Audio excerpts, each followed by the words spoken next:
और आपका धन्यवाद करता हूं। इस जोश से, इस उमंग से आपने हम सबका स्वागत किया और उसके लिए आपका बहुत बहुत धन्यवाद, बहुत बहुत शुक्रिया।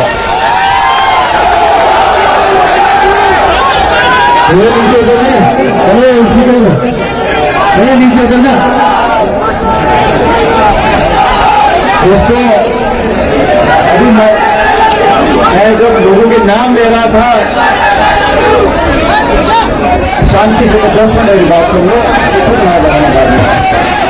मैं नाम ले रहा था मुरारी जी का, तो मुरारी जी को संबोधित करने के लिए पहले मैं हमेशा विधायक महोदय कहता था, बाद में मंत्री महोदय कहता था। अब धीरे धीरे मुझे आदत पड़ गई है मुरारी जी को सांसद महोदय कहने की। तो मैं आप सब लोगों का, इस क्षेत्र के लोगों का धन्यवाद करना चाहता हूं कि आपने लोकसभा के चुनाव के अंदर जो परिणाम दिए, दौसा लोकसभा क्षेत्र में कांग्रेस पार्टी के चुनाव चिन्ह पर सबसे बड़ी जीत पूरे प्रदेश में कहीं हुई है तो दौसा लोकसभा क्षेत्र में हुई है। मैं आप सबका धन्यवाद देना चाहता हूं। आपने आशीर्वाद दिया।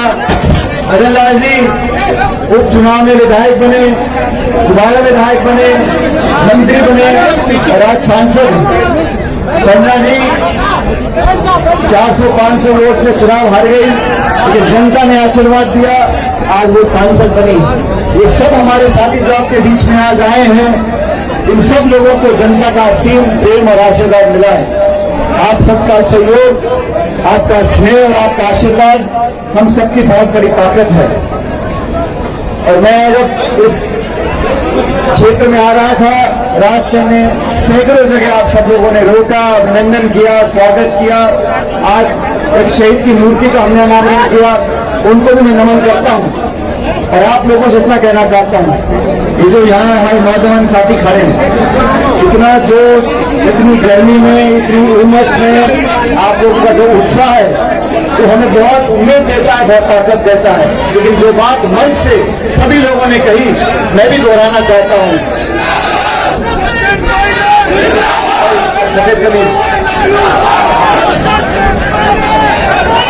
आप लोग इस बात को ध्यान से सुनो। जब तक हम सब साथी अनुशासन में काम नहीं करेंगे, जब तक हम एक दूसरे का मान सम्मान नहीं करेंगे, दूसरे की बात को सुनेंगे नहीं, अनुशासनहीनता दिखाएंगे, तब तक किसी का कल्याण होने वाला नहीं। हम सबको सभ्यता, समझदारी, संयम, अनुशासन के साथ आगे जाना है, आगे काम करना है। हम सब लोग राजनीति से जुड़े हैं। राजनीति में जनता का समर्थन सबसे बड़ी ताकत होती है। समर्थन दिखाने का भी समय होता है और तरीका होता है। आज इतनी बड़ी तादाद में, इतनी गर्मी और उमस में आप लोग आए हो, आपकी श्रद्धा है, आपका प्रेम है, आपका प्यार है जो आप यहाँ उपस्थित हो, और इतनी देर से आप लोग खड़े हो इस क्षेत्र में। और मुझे इस बात का जरूर दुख है, जब मैं दौसा का सांसद था मुरारी जी, तो महुआ लोकसभा क्षेत्र दौसा में नहीं था। स्वर्गीय पायलट साहब सांसद थे, तब भी ये क्षेत्र सांसद दौसा के क्षेत्र में नहीं आता था।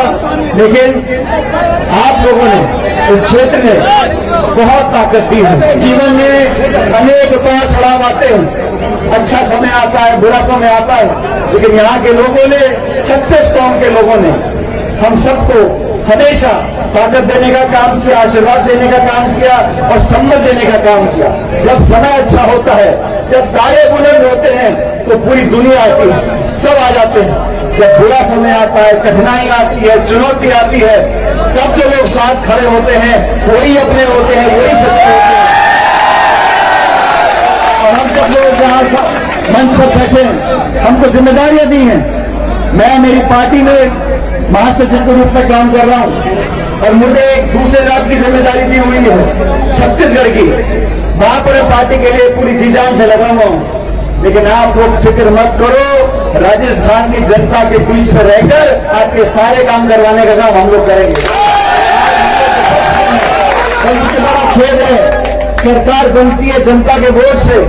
यहाँ पे भी सरकार बनी है, जनादेश का हम सम्मान करते हैं, हार जीत होती रहती है, लेकिन जो लोग व्यक्ति जयपुर में बैठे जिनकी सरकार बनी है, उनका दायित्व बनता है कि बिना भेदभाव के काम होना चाहिए, ग्रामीण इलाकों में विकास के काम होने चाहिए। अब 9-10 महीने हो गए, आज आरपीएससी में जो हाल है, जो नौजवान परीक्षा देते हैं, उनके साथ छलावा होता है। जो लोग चयन प्रक्रिया में सामने बैठकर पूरे संसाधन को संभालते हैं, अगर वही चोरी कर रहे हैं, वही पकड़े जा रहे हैं, तो जनता की आस्था कहां पे रहेगी? नौजवानों का विश्वास कैसे रहेगा? जो लोग परीक्षा बनाते हैं, परीक्षा करते हैं, इंटरव्यू लेते हैं, अगर वही रिश्वत लेते हुए पकड़े जा रहे हैं, जेलों में जा रहे हैं। और मैंने सवाल उठाया व्यवस्था के ऊपर। मेरा कोई व्यक्तिगत किसी से राग लपेट नहीं, लेकिन जो व्यवस्था है वो बिगड़ गई है। सुन लो, जो व्यवस्था है उसको सुधारना पड़ेगा। मैंने हर समय बोला, नौजवान बच्चों के भविष्य के साथ खिलवाड़ करने का हक किसी को नहीं है। वो किसी भी दल का हो, किसी पार्टी का, कोई भी नेता, कर्मचारी हो, अधिकारी हो, बच्चों की परीक्षा में आप पैसा लेकर पेपर बेचोगे, पेपर लीक कराओगे, इंटरव्यू के लिए रिश्वत दोगे, बेईमानी फैलाओगे। लाखों लाख बच्चे तैयारियां करते हैं, उनके माँ बाप को पेट काट के बच्चों की ट्यूशन फीस जमा कराते हैं, कोचिंग कराते हैं, हॉस्टल में रखवाते हैं, शहरों में जाके बच्चे रहते हैं, 2-3 दिन तक मेहनत करते हैं, और फिर परीक्षा करो, पता पेपर लीक हो गया, पेपर कैंसिल हो गया। तो क्या बीतते हो उस परिवार के दिल पर, और गरीब परिवार के दिल पर? बड़े बड़े धन्ना सेठों के बच्चे परीक्षा नहीं देते। ये परीक्षा कौन देते हैं? गांव गरीब में रहने वाले 36 कौम के वो लोग, तो किसान परिवार के लोग हैं, SC, ST, OBC के लोग, उनके बच्चे परीक्षा देते हैं। गांव में लोग मेहनत करते थे बच्चे, हम फौज में नौकरी करेंगे। मुझे बड़ा दुख है कि केंद्र की सरकार ने जो फौज की हमारी भर्ती होती थी उसको समाप्त कर अग्निवीर चालू कर दी।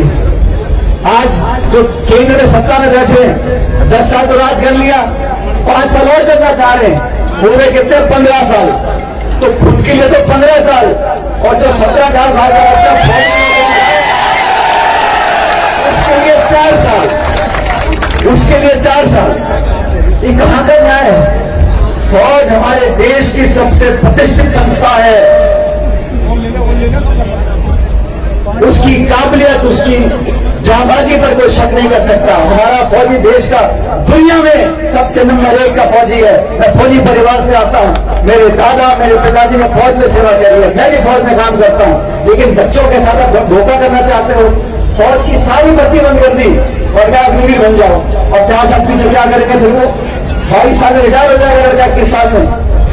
ये वो लोग हैं जो नीतियां बनाते, जिन्हें पता नहीं गांव खलियान में, खेत में लोग कैसे जीवन जीते हैं। दिल्ली में बैठे बैठे जिसने ज्ञान दे दिया, ऐसी कलम चला दी।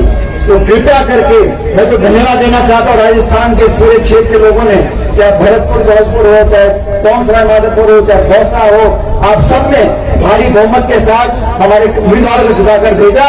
और साथियों, पूरा देश जानता है, पूरा भारत, पूरा राजस्थान जानता है, आपने यहाँ पर कांग्रेस पार्टी को जिताकर हम सबके हाथों को मजबूत किया है, हमारे नेता राहुल गांधी के हाथों को मजबूत किया है, और पूरा देश देख रहा है। अगर लोकसभा चुनाव में आप इतना मजबूत कर सकते हो, तो विधानसभा चुनाव में दुगनी ताकत आपको मिलेगी। और चुनाव ठीक बोल रहे थे, मदनलाल जी ने बोला, बुरालाल जी ने बोला, किसी एक जाति, एक बिरादरी, एक समुदाय, एक मजहब, एक क्षेत्र से संपूर्ण प्रदेश और देश की सेवा नहीं कर सकते। आपको सबको साथ लेकर चलना पड़ेगा। जिसमें बड़ा दिल है, जिसकी बड़ी सोच है, जो मेहनत करके लोगों को जोड़ सकता है, उन लोगों को आप आशीर्वाद दो। बाकी झगड़ा कराने में, फसाद मचाने में, टकराव कराने में, अफवाह फैलाने में बड़ी दुनिया माहिर है। ऐसे ऐसे लोग भी हैं जो लचीले भाषण देकर, जज्बात बनाकर वोट ले लेते हैं, जब काम करने की बारी आती है तो पल्ला झाड़ के परे को बढ़ जाते हैं। हम लोग राजनीति में विपक्ष में, आज हम केंद्र में विपक्ष में हैं, राजस्थान में विपक्ष में हैं, लेकिन हमारी जिम्मेदारी कब नहीं? आज का अत्याचार होता है, बेईमानी होती है, किसान की आवाज उठानी है, नौजवान की आवाज उठानी है, महिलाओं पर अगर उत्पीड़न हो रहा है, दुष्कर्म हो रहा है, तो विपक्ष की जिम्मेदारी हम निभाए उसको। लेकिन आप सबसे कहना चाहता हूं, आपने बहुत लंबे समय तक हमको ताकत दी है, और आज विशेष रूप से रास्ते में मुझे इतनी माताएं बहनें मिली, आपने आशीर्वाद दिया, प्यार से प्यार दुलार दिया, और मैं जब भी इस क्षेत्र में आता हूं हमेशा यहाँ से ऊर्जा लेकर आता हूं। आज भी आपके सानिध्य में, आपके आशीर्वाद से हम लोग और ताकत लेकर जा रहे हैं, और जो मांग आपने बताई है विधायक महोदय को, सांसद महोदय को, वो सारे काम होंगे आपके गरीब विकास के। लेकिन आज मैं आपसे इतना भी आह्वान करना चाहता हूँ, बहुत लंबा समय हमको तय करना है और सचेत रहना है। आपस में फूट डलवाना, आपस में तिगड़म मचाना, आपस में एक दूसरे को बहका देना, कोहनी पे गुण लगा देना, बहुत काम है। लेकिन समझदारी से सबको साथ लेकर चले। और मैं धन्यवाद करना चाहता हूं सच में राहुल गांधी जी का। आज देश में बार बार लोगों को भारत बंद क्यों करना पड़ रहा है? हमारे दलित भाई, आदिवासी भाई सड़कों पर क्यों आते हैं? क्या वजह है? सरकार तो पहले भी थी। आज लोगों के मन में आशंका हो गई कि संविधान से छेड़छाड़ हो सकती है, आरक्षण से छेड़छाड़ हो सकती है, और जाति की जनगणना अगर हम करना चाहते हैं तो जनगणना में क्या बुराई है? जब खेत की लंबाई नाप सकते हो, पशुधन की गिनती हो सकती है, पेड़ कितने गिन सकते हैं, तो इंसान की गिनती कर लो। कौन कैसे रह रहा है, कितना कमा रहा है, कितना पढ़ रहा है, कहां पे किस हालात में जीवन व्यतीत कर रहा है। तो नीति निर्माण होगा, बजट का आवंटन होगा, पैसे का उपयोग होगा, पता तो पड़े किसके यहां पर कहां जा रहा है।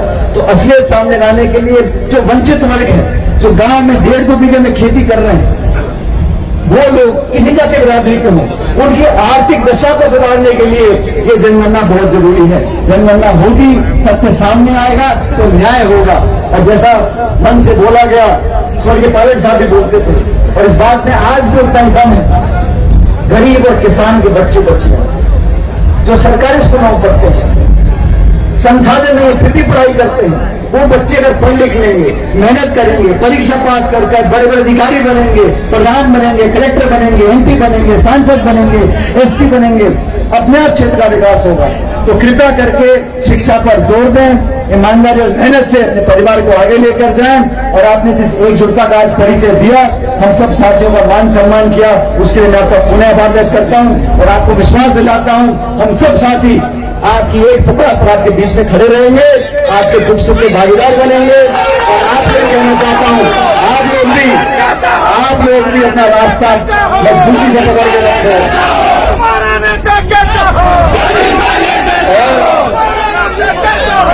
अंतिम आपसे निवेदन, आज बाबा महाराज के इस प्रांगण में मैं तो यहाँ बहुत सालों के बाद आया हूँ, मेरे ख्याल 8-9 साल हो गए मुझे यहाँ पर आया। जब यहाँ पर आया हमेशा जीवन में खुशियां बढ़ी हैं, सफलता मिली है। जो यहाँ पर आज दर्शन करके जाएगा, मैं भगवान से हाथ जोड़कर प्रार्थना करता हूँ कि आप सबके जीवन में भगवान ढेर सारी खुशियां डाले, आप मुस्कुराते रहो, कामयाब रहो, सफल रहो, आपसी भाईचारा बढ़ता रहे। और जो ताकतें, जो विचारधारा और शक्ति हमको बांटने का काम करती है, उनको आप ताकत मत दो। अच्छे लोगों का, अच्छे नेता का, अच्छी विचारधारा का आप चयन करो, हमेशा आपको सुकून मिलेगा जीवन में। आप सबका बहुत बहुत धन्यवाद। राम राम सर।